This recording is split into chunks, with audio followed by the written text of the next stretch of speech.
Hey everyone, so in our last video we discussed addition methods, and in this video we're going to talk about subtraction methods and ways that students can better understand the process of subtraction. Instead of just following routine steps, they have a conceptual understanding of the process of regrouping to subtract.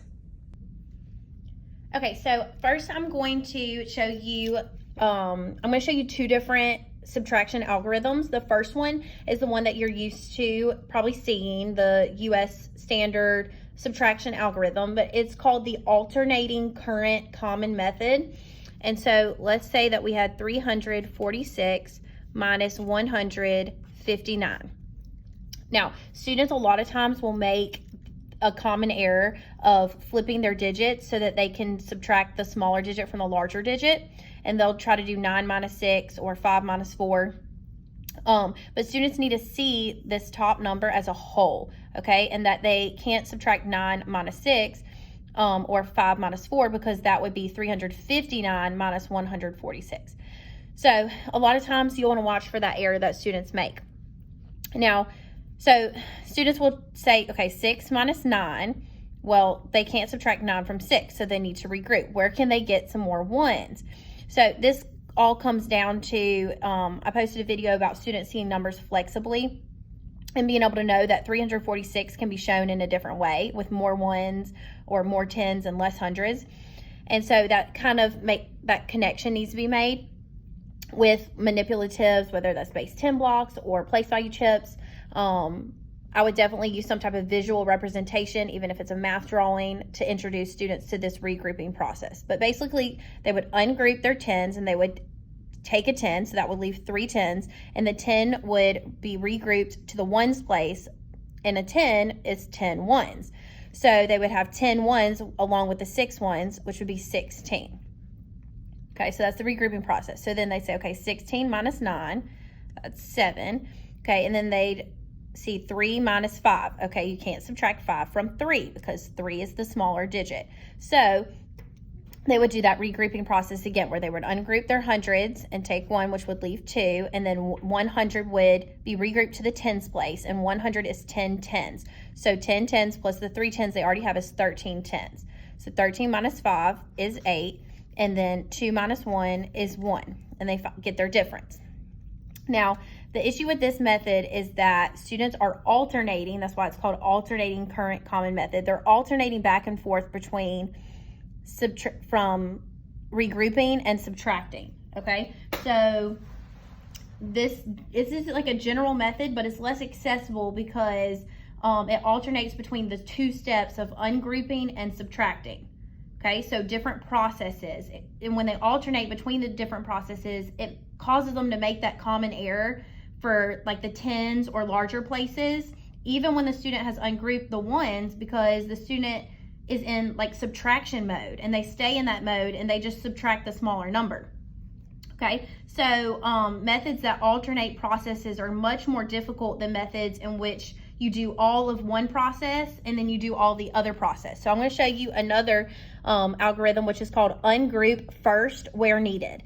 And this is where they do all of one process of ungrouping first, and then they do all of their subtraction process. So let's take that same problem.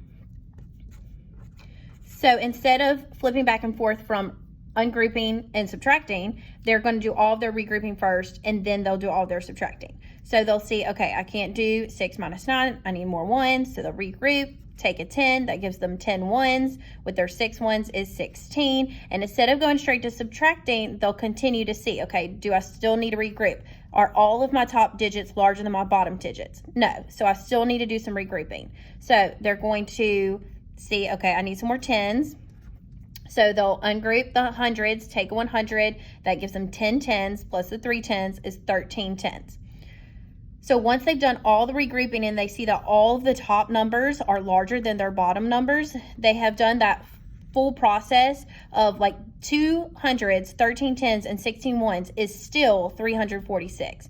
It's the same number, it's just shown in a different way. And there's a video about students seeing numbers flexibly and representing with base 10 blocks the different ways that you can build a number. And so that connects really well. That lesson would connect really well with teaching students about regrouping and subtraction. But anyways, so then they've done all of their ungrouping. Now they can switch to the other process of subtracting, and they can do all of their subtracting. And when they do it this way, they can actually subtract left to right or right to left. It does not matter because they've done all of their regrouping already. Okay, so then they can go about their subtraction process. So this ungroup first where needed method does all of the ungrouping first and then all of the subtracting, which is more accessible for students. Now, also a good thing about the ungroup first where needed method is that subtraction problems with like 2 adjacent zeros in the top number are usually seen as like more difficult problems where students make lots of errors. So for example, like 8,000 minus 2,645. If students were trying to regroup with this, when there's like adjacent zeros, they struggle more with this process, especially if they're switching back between, trying to switch back and forth between subtracting and regrouping. But these problems are actually excellent introductions to the ungroup first method, because you have to ungroup everywhere first to solve a problem like this. You have to start with your thousands and ungroup them and get 10 hundreds, and then take a 100 and get 10 tens, and then take a 10 and get 10 ones to be able to solve. Okay, so this method is definitely more accessible for students to do all of their ungrouping first and then subtract, instead of alternating from ungrouping and subtracting and regrouping and subtracting.